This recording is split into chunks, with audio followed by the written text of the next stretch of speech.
Okay, well, we'll go ahead and transition to questions. If anybody has any wins that come up, or you're welcome to put it in the chat, unmute. But I know last week we didn't leave a ton of room for questions. I have a feeling that there might be some leftover questions from the Cost Plus presentation from last week. So would love to give you guys the opportunity to ask those so we can get those answered if they have been answered already. But any other questions that you guys have, whether it's about hiring or closing ratios or training your techs or whatever, it's what we're here for. So raise a hand, put it in the chat, fire away. What questions do we have today? Lance, I see your hand up. I don't know if that's just left over from the win or if I know you're driving. Okay, just wanted to make sure. I didn't want to ignore you if you had a question. All right.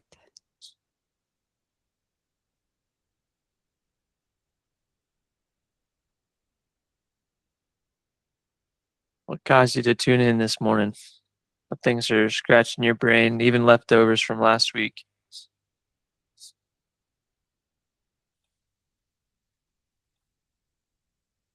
Jeff, Hi, what's Mr. Chair. going on? Hey guys.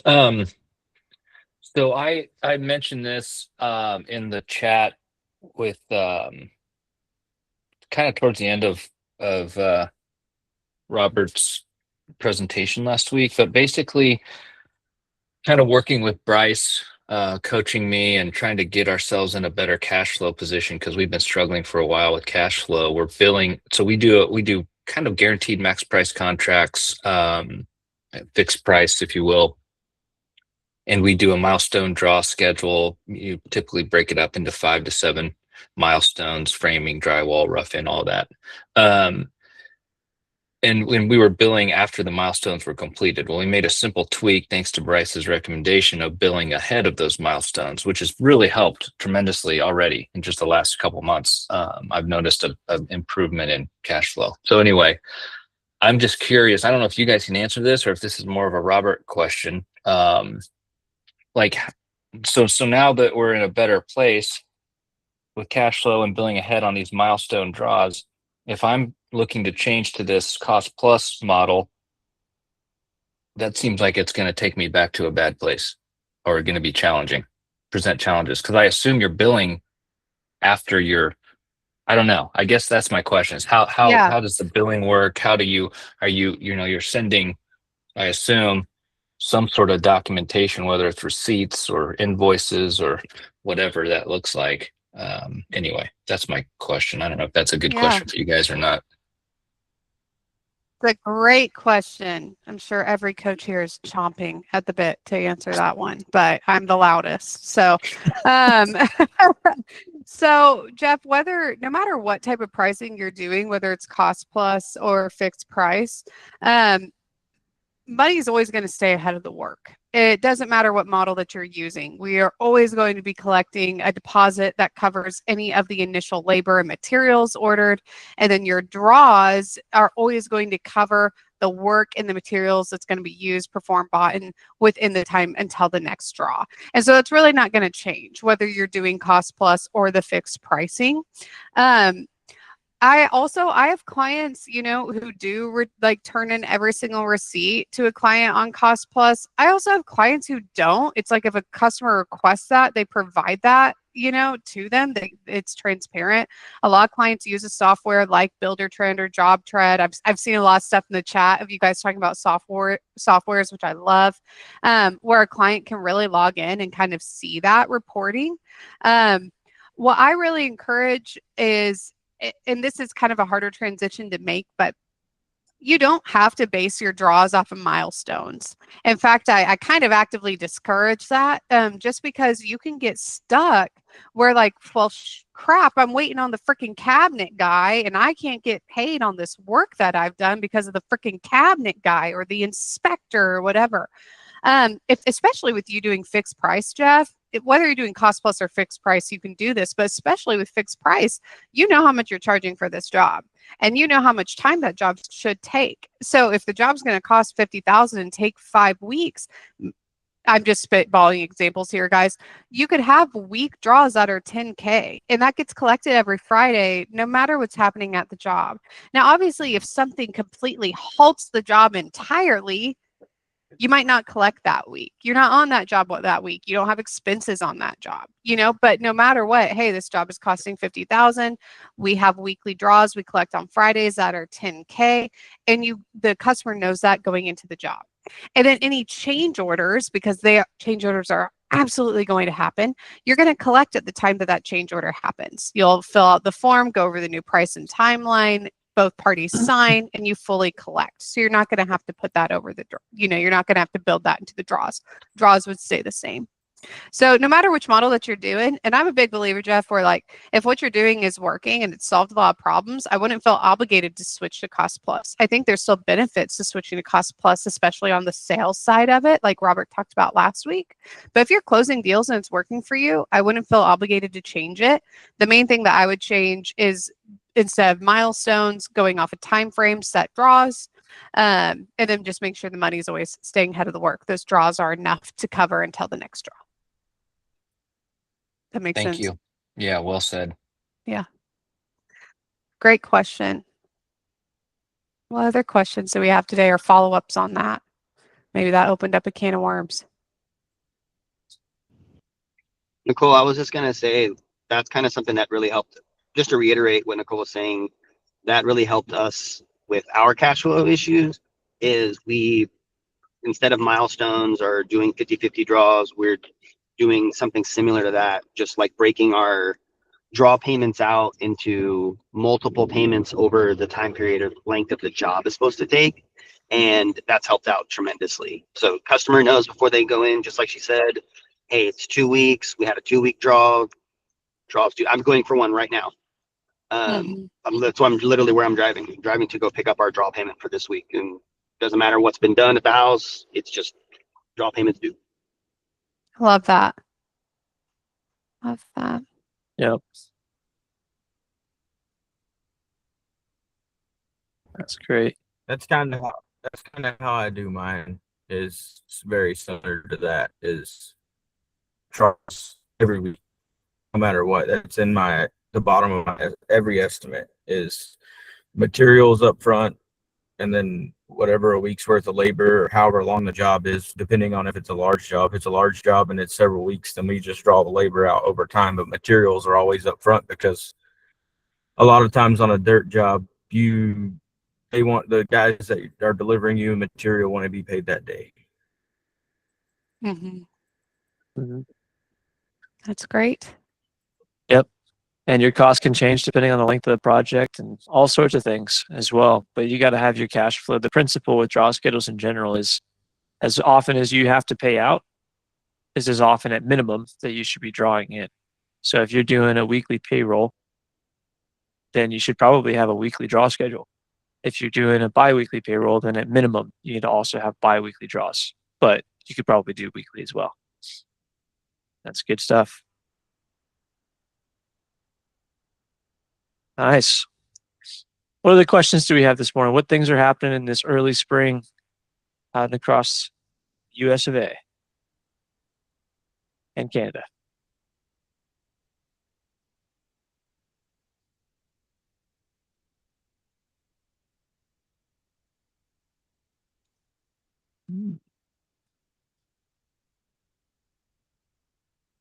I know I had some guys asking me some questions that I thought were good for the WhatsApp chat. So I can throw some out there if we don't have any.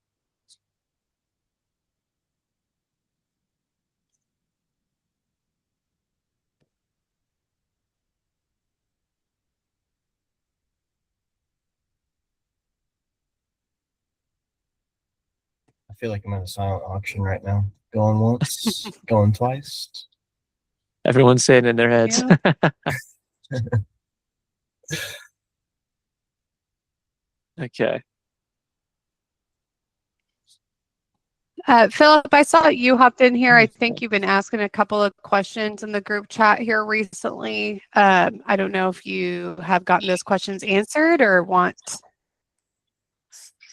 Yeah, I got on a call with somebody yesterday, and we'll probably be discussing a little bit more today of what we end up doing.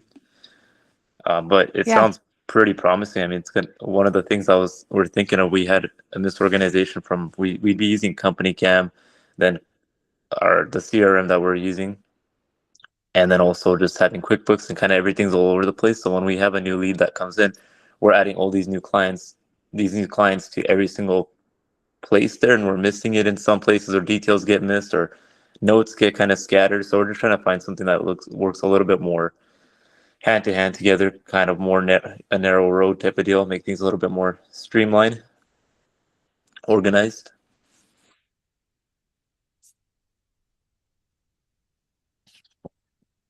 Nice. So I'm trying to look through the conversations I had recently with guys where I was saying that was a good question for the group chat. Mm-hmm. Laura, you said side work has been a big discussion with our team recently. Could you elaborate on what you mean by that? Is it like laying down the law with your guys of not doing side work, for your customers or out of your van? Would just, if you are in a place where you could either put in the chat or unmute, I would love. So one particular employee has been with us for many years, and it seems like he's rushing through his day so he can get to his side jobs. And I am using the Redmond policy that you had shared, a company policy in the excerpt that talks about, side work. And my thing is, like, I don't care if you're going to go hang a ceiling fan for your grandma or put some can lights in for your neighbor, but if you're out doing sub panels and main services and scope of work that requires permitting, well, technically it all does, but work that potentially life safety issue, working high off a ladder, that I have a problem with. So policy is going to be, if we find out you're doing it, you're fired. There's no discussion. And struggling with what that looks like and making sure that it's worded properly, legally. In California, labor laws are different, so they're different everywhere. But anyway, it's kind of, I can see the guys are offended, like, how can you be that way? And so I don't know if I'm feeling guilty about it, or it's just I have a lot of reservation and I'm struggling with how to enforce it, I guess. Like, do I drive by after they get home after work and see if, it's like, it feels weird, awkward. Yeah. Yeah. Jordan, I'll let you give some feedback if you've got some feedback on that.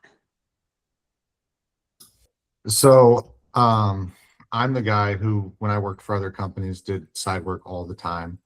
And somebody basically laid down the rules, like right when I first got started doing it, that was side work's done on your own time, with your own customers, with your own tools and your own materials. And so I encourage my guys to do it. But I let them know that, hey, it's our work comes first. If you have time on the weekend or nights that you want to do it, but it's done on your own time, with your own tools, with your own customers and your own material. So it's like, if you want to do it, it's 100% on you. You're not representing our company. You're not saying, hey, I work for JS Russell Electric during the day, but I can do this at night. There's a total separation between you and us when you do that stuff. And I don't know. That's our general rule on how we handle side work. Yeah.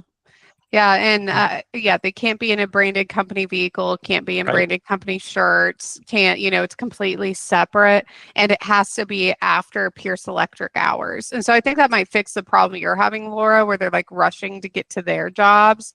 Is like, hey, you are with us from blank to blank time, and if you're doing additional work, it has to be after our hours. And if you're feeling something, Laura, if you feel like somebody is upset or you feel like somebody is breaking the rules, talk to them about it. You're probably not wrong. Your gut's probably not wrong. You can do the good old hug, kick, hug. Hey, I could be totally off base here, but sometimes I notice that maybe you're rushing to try to get jobs done quickly, and we appreciate you being efficient, but we also want to make sure that the hours that we're spending at Pierce are 100% for Pierce. And am I totally wrong here, or are there other things that are kind of distracting you or prioritizing? Like, it's okay to have those conversations. If you have a feeling, have the conversation. Dylan, I see your hand up. Do you have thoughts on this? Yes, I've dealt with this a lot of times, and I get really aggravated with it sometimes because they'll be like, "Hey, I want to go do this little land, like clean up this place for X, Y, and Z. Can I use your skid steer, or can I rent your skid steer?" And I'm like, "No, if you want to do big boy stuff, you've got to go rent your own skid steer. I'm not going to discount or let you use mine or let you use my trailer or any of that so that you can go make money elsewhere. If you want to do side work, you do it. It's all on you."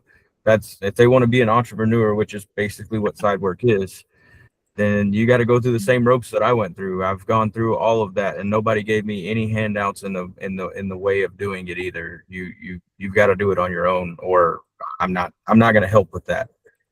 And a lot of Yeah. times they want to do the same thing. They'll call it like, we'll be having to schedule work on a weekend because whatever rain event or what something of that nature would come about, and we have to schedule a weekend work. And they're like, "Well, I have my side job this weekend." Well, I'm sorry, but that our schedule is dependent upon weather. And if we get pushed back Monday, Tuesday because of rain, we're going to work Saturday. And they know that from the get-go, because I don't require every weekend, but I do, ask them to be available every other Saturday to work. I don't like working Sundays whatsoever. I do handle estimates and stuff like on my own time there, but I don't require my guys to work on Sunday. I'm religious, and I don't feel like that is something that I should do. Every now and again, if we haven't worked in 5 days because we got so much rain and we just have to go on a Sunday, we will. But I try to leave Sundays open for whatever they want to do. Yeah. I think the big thing, Dylan, is you're setting expectations. And that's the main thing that I would encourage here. There can't really be exceptions to the rule. This is kind of one of those things where you really have to make the rule for everybody and hold everybody accountable to it.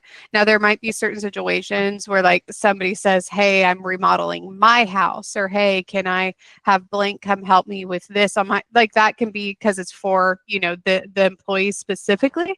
But I think if it's for other customers, you really have to lay down the law of what they can and cannot do. And it has to be consistent for everybody. There really can't be exceptions. And people might throw some fits, Laura, and I'm sorry if you're dealing with some moody tantrums.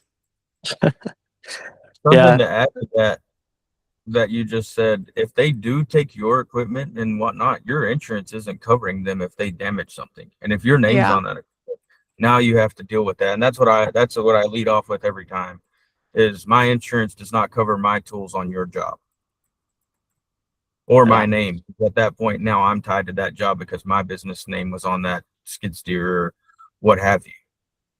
Right. And I would go even a little bit further, because if they're using it for their own projects, then you would have to rent that from a rental company. If they're going to rent it from your company, then having them charge back for that.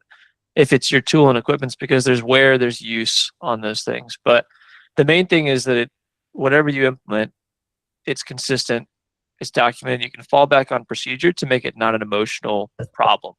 But if you show favoritism or give in for some extenuating circumstance, every situation becomes an extenuating circumstance. And I think small business owners, entrepreneurs have a soft spot for that in general. When it comes to even like projects and sales and things like that we get really nuanced and detailed to, like, because you want to help people and serve people and create a good product. A lot of times you end up being unfair by giving favoritism to people that are really not great clients. Then your best clients don't get the best either. So that kind of soft spot is just defaulting to process, procedure, that professionalism, taking the emotion side out of the equation a little bit, not being, a brick wall of a human that's not really human or a robot. But the more you can default to that, I want to say the write-up policy that we have would even touch on this, even if it's not directly. I didn't pull it up at this moment, but I'm tempted to pull it up. But that's the principle that I'm getting at whenever I say like doing it unemotionally is defaulting back to your write-up policy. If it causes them to fault on that, and the stuff in the write-up policy is completely common sense, right? That would be things like showing up to work on time or for expected hours, no misuse or negligent use of tools. Do those things count in the situations that you're coming across? If it affects their ability to work on your job site, that's a problem. It'd be like if somebody had a substance abuse issue and they were coming into work, you know, affected by that stuff. That's what they did in their personal time, and that's fine to an extent until it impacts what they're doing for you. Then you have to step in professionally, not in the sense of, you know, trying to take somebody down or even to change their life in any way. You're just protecting the interests of your business. Maybe the 2 cents I'd add in there. But yeah, let me Yeah. And anything that we give you guys is editable. So like the write-up policy, it doesn't mean that you have to implement every single thing that's on that write-up policy. Or if you want to add or change or edit, like please do. That's what it's there for. So if you want to address something that's not on the write-up policy, let's add it. It's yours. What other questions do we have today? Thoughts? It looks like Bryce just put that write-up policy in the chat. If anybody needs it, just make a copy and then that copy's yours to make edits how you want.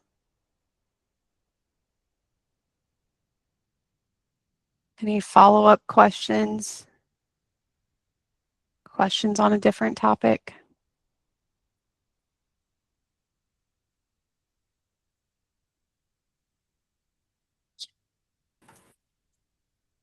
Hey guys, I don't know if you guys can hear me. My camera's not working. We can hear you. Okay, perfect.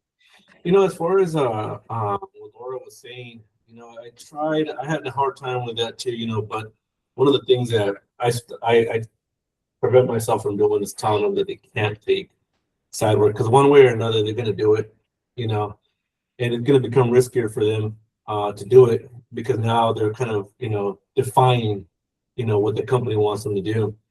And one of the things that I had to look at is, well, what if they had to take a second job to make ends meet?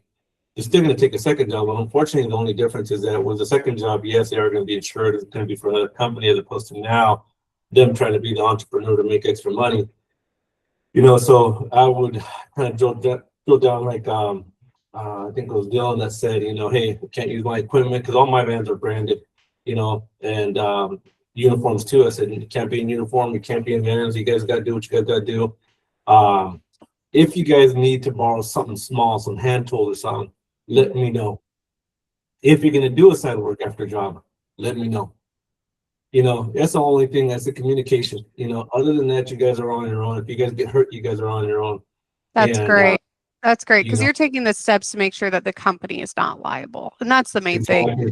Is the company is not liable, and like the company has to be their priority. You know, we can't be leaving work, not showing up because we're doing our own jobs. You know, you can do it outside of your working hours, but it can't be in, you know, anything in relation to us. I think that's totally fair. Laura, I see your hand up. And as far as one more thing, and as far as them trying to get in a hurry to get the job done, that's what does upset me. You know, so to me, it's like, you guys, if you're gonna take side work, you take it on the weekend, man, because we don't know what time we're getting off. Unless you're gonna make it late into the evening, don't do it during the week. I said, because I don't want to see you guys rushing. Because if you guys rush, you're gonna get hurt on my job, or you're gonna screw up the job that you're working. Yeah. On. You know, so that's the only thing. You know, weekend is fair game. Yep, that's great. Right, and just to make it even easier too with that still is defaulting back to the write-up policy, because it also includes talking about callbacks. If quality is decreasing, not paying duplicate time is a part of that procedure. So that will also help protect as well, in a way that's not punishing unduly or, you know, coming down with the arm and hammer. Hey Bryce, in every situation. depending on what state you're in, that may or may not work though, right? They're not getting paid, right? And mostly on how they're getting paid, right? And one of the things that I have heard is that, because I was recently looking at paying performance pay structures, right? Because of what you just said, right? Because we can't not pay them here in California, because of that, right? And that's the unfortunate part. Right. So Yeah. the language in there is intentionally to be without duplicate pay, Mhm. because that and any documentation that we give to people as far as like contracts, policies, stuff like that that may have legal bearing, we have to qualify by saying you need to have it reviewed by an attorney in your state for it to hold water anywhere. Because we work across the whole country, we don't have state by state specific documentation. But the without duplicate pay leaves the room for being able to at minimum do a reduced rate. They have their normal hourly rate, but callbacks would then be at quarter hourly rate or whatever is deemed applicable by law, or worthy by law. With the commission stuff, that's a more in-depth thing. But at least with this situation, yeah, that's the duplicate pay doesn't mean that you're not paying them at all, but it means you're not paying them the same amount for the same work to be done over again. So, Miss Laura. Thank you, and great feedback from everyone. Thank you. So my main pain point, obviously, I don't want them rushing through their day and compromising quality, and I don't think that they would compromise quality. But the main pain point is the liability. And I think some of the other contractors mentioned they're in California. So I read an article recently, and I'll try to find it and share it. But a situation where a employee went out and did a side job, and there was a catastrophic failure, PG&E was involved, and the contractor got or is being implicated because they didn't have policy in place forbidding side work. So in this day and age of attorneys, and you get the attorney involved and everybody gets drug into the lawsuit. So like I said, I don't care hanging ceiling fans for your grandma and can lights for the neighbor, but it's like, I don't even think you can have a fine line. It's either you allow it or you don't. And at the end of the day, I'm scared to death of these guys going out and getting themselves into a situation. And then you have a property owner who is maybe sue happy or whatever the dynamic is. It just, at the end of the day, I just feel the direction we're going to have to go is if I find out you're doing side work, I'm firing you. Yeah.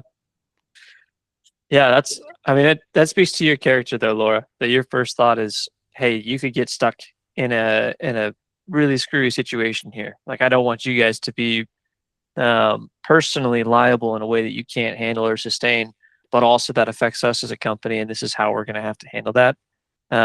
How you explain that here, I think, is a great way to explain it to the team as well, that, hey, I don't necessarily want to keep you from doing this stuff, but here are the real risks and here are the real costs. Do it at your own risk. If you're doing it, we have to enforce it in this way. We have to say, look, we got to let you go.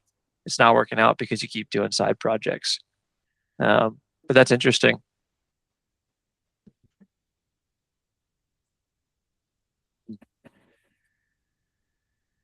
Hey, Laura, one more thing. This is Adam again.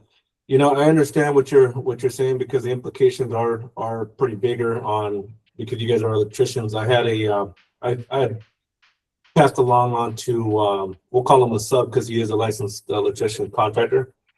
And he went out to do a friend of mine's house to redo we're going to call it a sub panel because there was two main panels on the property. It's just that they were far away from each other. And he went and redid the sub panel because it was shorting out. But after they were done, the panel was done perfectly and it was done correct. But there was something else that was unforeseen on the main panel, and it shorted out appliances after the fact. So that's where it could have got screwy, fortunately for him. But fortunately, they had warranty on the appliances, and the warranty covered it. But I can see where you're, I can see where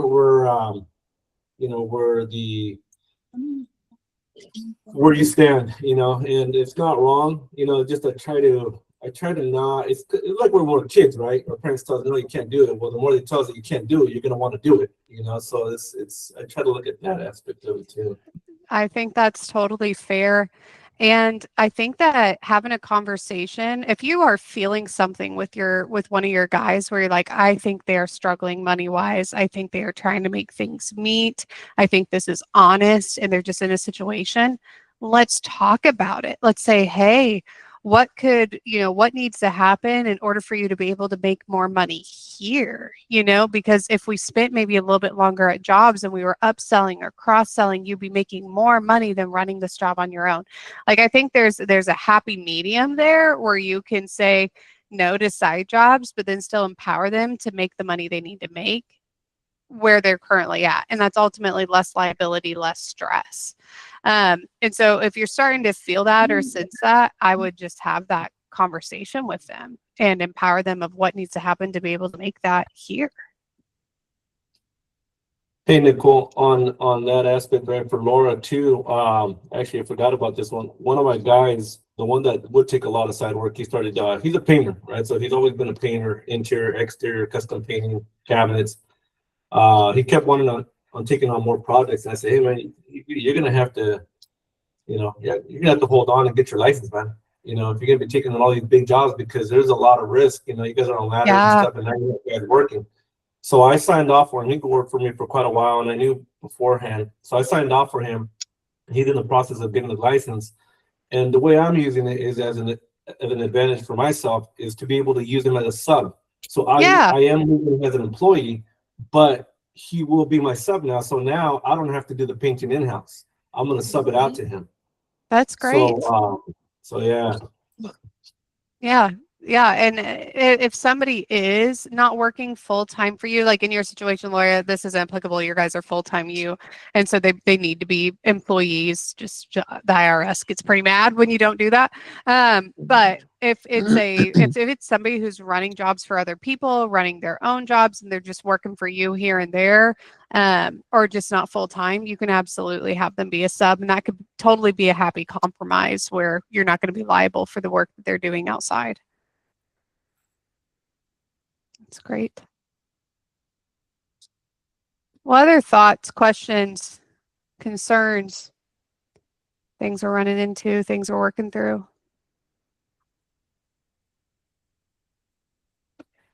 I know I had that question I was thinking of earlier. I did figure out what it was. I do think it's a good question. It's one that not everyone will necessarily apply to, but for Redmond Growth, we recommend having a financing option available. Anytime you're in a sales opportunity, it's just one of those items that you have in your back pocket always to put out the fires that people are going to throw up, and sort of not necessarily objections, but just throwing leaves in the air to kind of postpone or delay the inevitable of whatever decision needs to be made. So we talk about using Enhancify or Hearth as good residential remodeling or just contracting work. For those guys that are in the commercial sector more, they're doing commercial projects, new construction builds, things like that. What resources have you guys found that might be like a financing option like that, but they offer loans to businesses on the commercial side rather than to homeowners, if any? What are good resources that you found?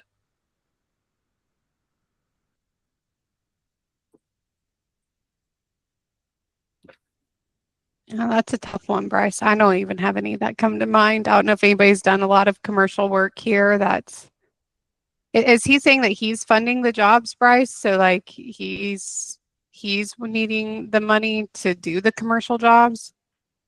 No. Just that the project, whoever is consigning the project, they're saying, oh, I don't have the money right now, or we got to wait for XYZ, like being able to have an option of financing that could loan to businesses.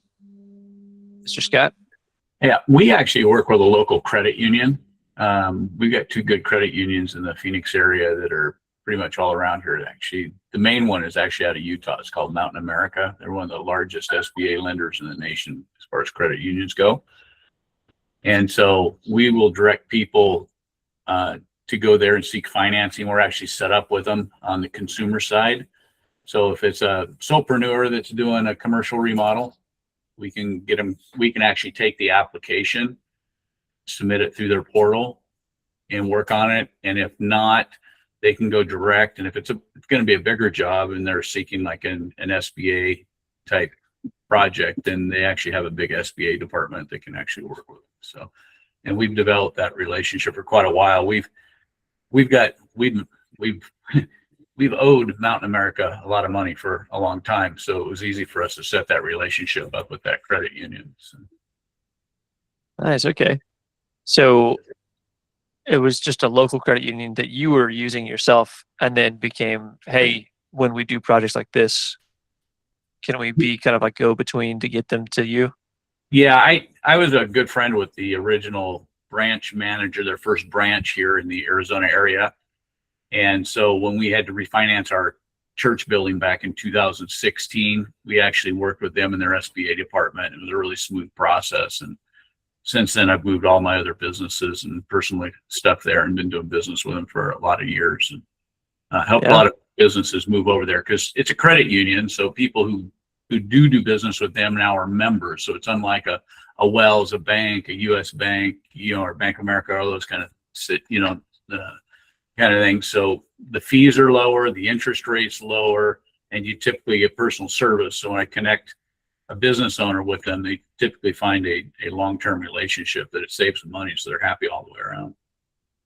Okay, nice. Did that get you any sort of credit back on your own loans that you had with them, or not really? I don't get credit back, but every time a business signs up, they give me like $100 something. It's kind of nice. That's good. But cool.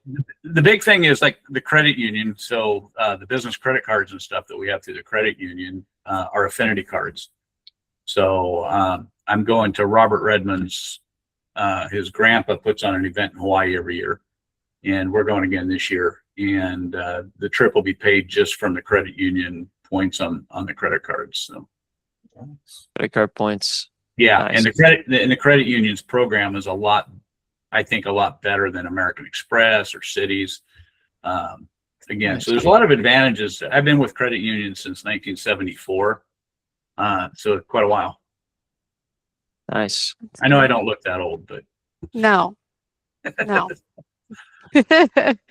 Well, that's great information. I also think there's a lot of ways. There's SBA loans, like there's a lot of ways that somebody could fund the job. Just want to make sure that everybody knows here, if you are having to float the job, go take a different one. Like the customer needs to be paying you. You do not need to be on a net. You do not need to be funding that job and waiting for. So just want to reinforce that. That's a big core belief here. I do see a question in the group chat that has not gotten addressed, or it looks like nobody's responded to it. It came in this morning, and it is Robert with Minnesota Gutter, I believe. He is wondering how people track sales commissions, and this could be for a sales guy. It could be if you give your technicians commissions. He's just wondering, do you use a software? Do you use a spreadsheet? What is the way that you guys have found the easiest way to track commissions to your team? And this doesn't have to be a gutter one. Any industry would be applicable.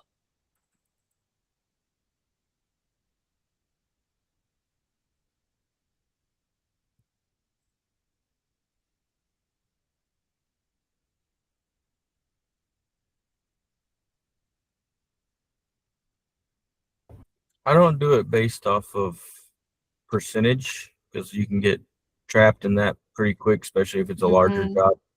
Yeah. Because just for instance, say I have a guy that sells a metal building to their grandparents or what have you, and that metal building labor is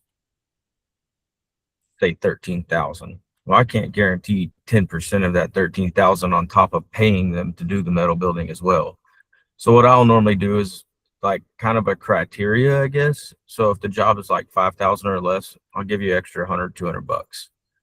If it's 10,000, I'll give you 400 or 500 bucks. That's a pretty decent job. You get up to 15, 500, it's going to be set, 500 or that's probably about it. 20, we might go up to 1,000, just, I'm not going to go overboard on a commission like that, Yeah. I think that's a great point. That's something that I typically bring up when somebody wants to talk about commissions or bonuses. Is like, it doesn't have to be a percentage, especially if it is, a technician. Let's say that their minimum per week to bring in is 6,000, and then for every 500 that they do over that, they get $100, and that's not capped. Like you can absolutely set it up however you want to set it up. If you want it to be percentage based, have it be percentage based. If you're going to do it percentage based, though, you need to make sure that you know your percentages, that you're tracking those things, and somebody cannot commission on the job if the job is not profitable, meaning that they did not quote it correctly. If they're quoting their own job, especially if they're quoting their own job and performing the work, they're not going to commission from that unless it was profitable. Obviously, if you have a sales guy who's quoting the work and then you have a technician who effed it up, that's not really the sales guy's fault. That's a different problem, different issue. But you can absolutely set up a bonus structure that's more based on amounts compared to percentages. It's really, that's the beauty of being a business owner, is you get to do whatever's easier for you. I know for clients who use softwares like House Call Pro or Service Titan, I think it's a lot easier to track commissions in those, just because you can tie things to specific individuals of what they sold. But I'm also a big believer in a spreadsheet. We even have a sales tracker spreadsheet on our master tracking document where you can keep track of your sales guys or your technicians on their closing ratios, how much they're collecting, all of that. And so really the answer to Robert's question to me is kind of whatever you want to do. Here's your options. What works best for you? What would you like to do here? I would add, go ahead, Bryce. Yeah, I would just add to that slightly that, you can, if you have a software of some kind that you're using, first and foremost, go to that to see if there's a way to track within that for your customer relations management or anything like that. If it's a project management tool, whatever. First, go there and see if there's a functional way that makes sense to do that. Reach out to the support. That's always going to be the first default option. You can do spreadsheets as well. But if you've got a tool that you're already paying for that's probably going to have a good system for it, try there first. I think, if you're doing percentages on commissions, that makes sense to a sales role if that's their entire compensation. But it doesn't make sense to do that as like a referral bonus. So like what Dylan was describing, I see more as those referral bonuses. If it's not someone's main or primary role, right, then they get this, dollar amount that gets set for them that anyone in the company can do and bring it in work. But the main thing is to track it, have a place for it, and then first check in your software, and then if you need to, you can build a system, and your coach can help you do that as well. Scott, I'll give it over to you, sir. Yeah, I like Dylan's system. I use it with referral partners. So if somebody, that's in one of my networking groups refers something to me, we'll do the, $100, $250, $500 kind of gift card type thing to them. For people, now I don't do it in the construction company, but in my home buying company for our cash offer deal, we do it. But we do it based on the estimated profit. So if you had a $13,000 job and your profit's going to be 20%, we would base the referral fee to an employee based on the $2,600 profit. So then we'd go, we'll give you 10% of the profit, so $260. So that way it's not, if you do it off the gross and something happens, then you're really slammed, because that can go sideways on you pretty quick. So we try to do it off our estimated profit. And we don't pay it till the end of the job. So if something does go sideways and our profit gets diminished, they don't get paid until we basically do. That's great. That's a good caveat. I've been working with a service company on this where they're like, well, when does he get his commission? He does not get his commission until you get paid. Obviously, if there's a certain situation that went down where it's like a collections problem, we might not punish the technician for that, but like technician's not going to see the money until we see the money. That's a very good rule. Yeah, and I'll also highlight the other thing that Scott said, which is what Nicole had in her response too, is you have to know your numbers. If you Mhm. don't know your numbers, you can't do any sort of a commission structure that makes sense. If you're doing dollar amounts, like if you're coming up with prices by, I want to make a certain number of dollars per day, but that's not taking into account your actual costs on the job, you're going to be shooting yourself in the foot. And that's when you can't do commission structures like that. So really good stuff there. Yeah. Laura, I see your question in the chat, and that's a great question. And it will get me fired up real quick. I would love shoot. any customer or any clients to answer this question if you have feedback. Laura's question is, how do you handle employees who tell you that you are charging too much? Would love any client feedback I want of to hear how your feedback too, they've Nicole. handled that. Mine with that, I have customers all the time, or not customers, employees all the time. Well, why do you charge, X, Y, and Z for this project? And I'm like, well, what about your time? What about the fuel? What about the welding rods? What about all that stuff? Like, I don't go into the full details of opening the books and just showing them everything because it's really none of their business, what the profits are or whatever. But more so, I take a different approach on that, because at that point, are you getting your paycheck every week? And if you are, shut up and do what you're supposed to do. It's really simple. You know what I mean? Like, I'm not trying to be a butt, but it's like, if you get paid every week and your check don't bounce, don't worry about what I'm charging for a job. You don't know what the overhead is. You don't know how much time I spent on estimating that job or doing takeoffs or what have you. So yeah, they that's just nosy Yeah. people at that point. They're just being too nosy, and they're trying to defy what you do. Yeah. I'll go a step further than that, Dylan. And what I'll say is that, like, trying to get them to understand is typically a fruitless activity. There's a big difference in between being an employee and being a business owner. So, trying to explain to them what your overhead cost is, the cost that goes into that job, like you can touch on it, but like that's that's hard for an employee to grasp or understand, and it doesn't really address the root of why the employee feels that way. The employee probably feels that way because it's expensive to them. Like, they think, oh gosh, if I had to make that investment right now, that would suck. Like, that would suck to my wallet. It would suck to my savings, or I simply could not do it. That's typically the root of where it's coming from. It's not coming from them having any actual data on what other people in your industry are actually charging. That's usually not a concept, or they're talking about the company they worked for 5 years ago, which is going to be wildly different than prices are today. And so it's usually not rooted in any data or research. It's normally just rooted in their own, I'm going to say, insecurity or fear of, like, oh gosh, I wouldn't be able to afford this. It's not rooted in anything other than that. And so what I think a great way to kind of build up confidence in your employees is to really communicate the value that you guys provide and the confidence that you have in your pricing. And so you're communicating, hey, the prices are what they are because that's the cost for our materials, our overhead, our cost of goods sold. It's also the cost of having you as my wonderful, awesome technician out there who's able to do phenomenal work, who's not getting called back out. And so I think the more that you build up their confidence and their abilities, you're saying, hey, we're pricing it for the value that you are providing. That's why the price is the way it is.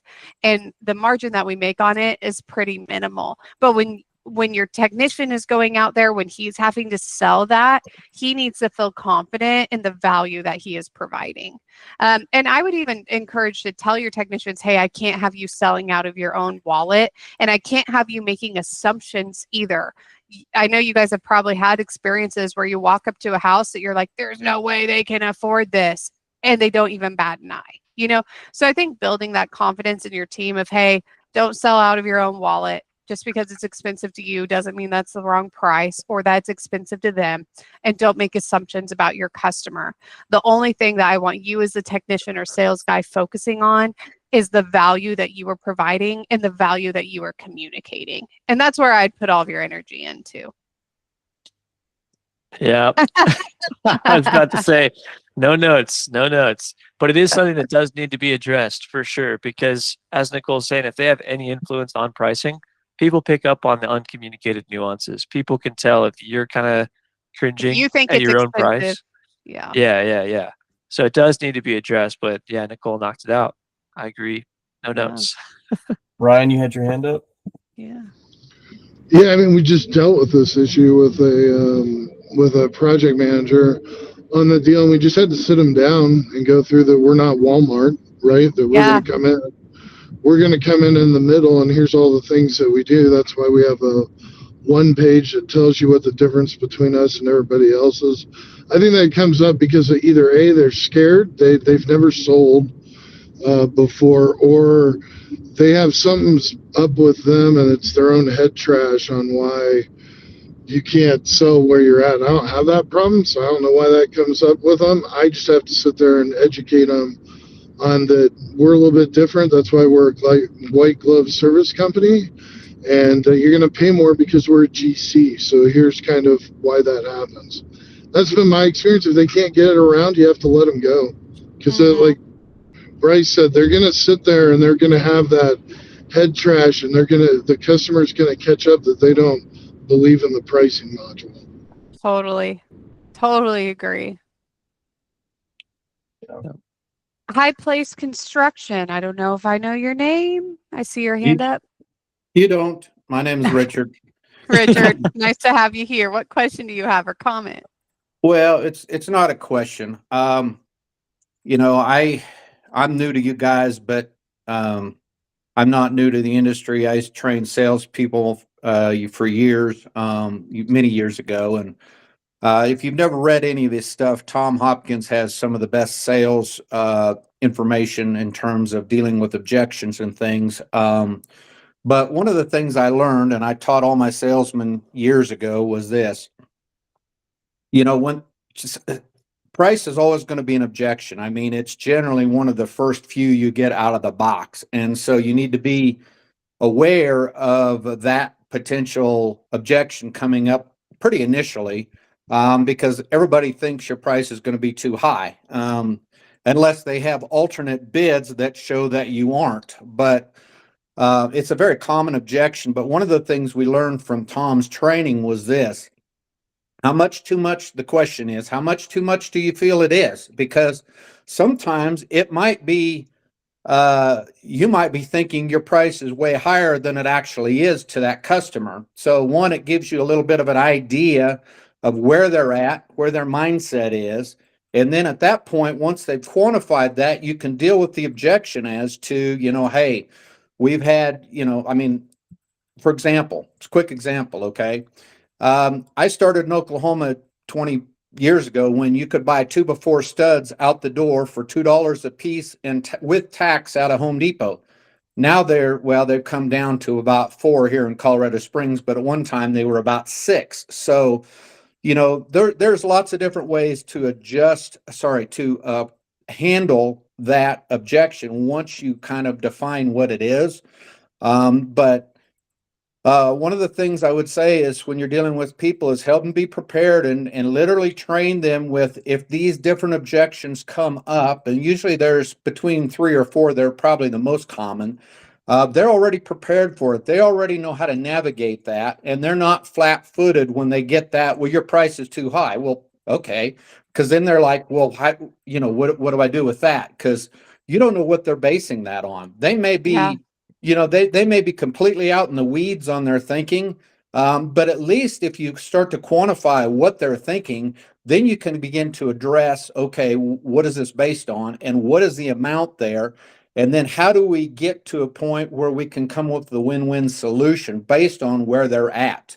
How do we pull them over to where we can come up with something that, I mean, if your price is your price and you can't adjust it, then, you know, sometimes that's the case, but then other times, sometimes it can be a little bit negotiable. And maybe if you just give them a little bit of a break or a little bit of an adjustment, that'll make them happy. But you don't know that till you find out where they're at out in the field. I mean, you may be thinking they're way off there and they're maybe not so much off there. So that was a great question we learned, is how much too much do you feel? You don't do it condescending way, but you're like, okay, well, I hear you. Yeah. Mr. Customer, how much too much do you feel it is? I mean, it's an honest question, because then It at least you is. can address it once you quantify it. I'll let go. Right. I'll let it go at that. Thanks. Yeah, yeah. And I think the biggest thing there is price is always an objection, and it's always going to be the objection that people give, no matter if it's the real objection or not. And so you want to get to what, okay, is price the actual reason? You know, and so asking those probing questions, okay, if all contractors charge the same price, what would cause you to go with one over the other? You know, we're actually getting to the root of the problem, because usually price is more of a push off. And so I think it's always good to ask those questions, and we never want to come down off of our price. Your margins are what they have to be, but you can always change the scope of work in order to, you know, fit into their budget. We're running over on time here today. I know it was off to a slow start, and then look at that. We're 3 minutes over and have more questions coming in. It tends to be the way things go. Would love, if we did not get to your question, or if you have more thoughts, would love for you to pop into the group chat, or if you need to book a laser call with your coach, it's what we're here for. Alex, I'm going to actually let you wrap us up here today with a big 3, 2, 1 growth, if you want to lead us out here. Sure. Well, everyone, I know some people are new, but here at Revenant Growth, whether we end these calls, we kind of do like a football huddle, if you will, 3, 2, 1. I know when Damon takes off his mic and he turns on his camera, he's ready to go. So, all right, guys. Well, you ready? 3, 2, 1. Growth. Growth. Growth. Y'all have a great All right, week. bye, guys. Yes.